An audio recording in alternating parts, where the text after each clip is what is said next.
عورت کے پاس یہ صلاحیت ہے کہ حالات کے تقاضے کے مطابق وہ والدین کا بیٹا بھی بن سکتی ہے اور اپنی اولاد کا باپ بھی۔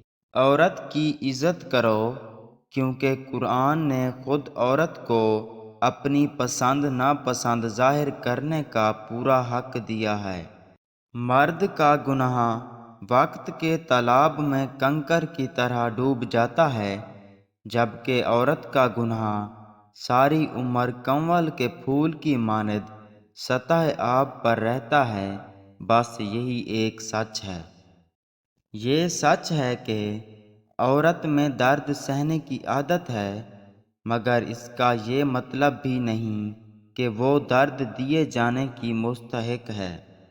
مرد کو عورت کے کردار کی کتنی فکر ہوتی ہے، اتنی فکر اگر اپنے کردار کی کرے تو کتنی عورتیں بد کردار کہلانے سے بچ جائیں۔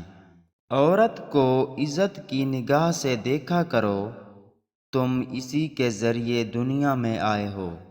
دنیا میں عورت کو سب سے زیادہ عزت قرآن پاک نے دی ہے۔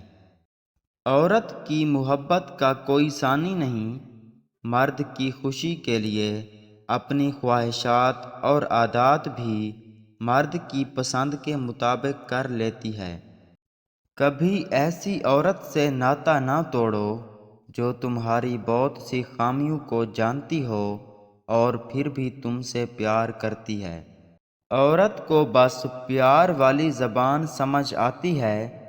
پیار، عزت، نرمی اور محبت سے بول کے تو دیکھو، وہ اپنا سب کچھ قربان کر دے گی۔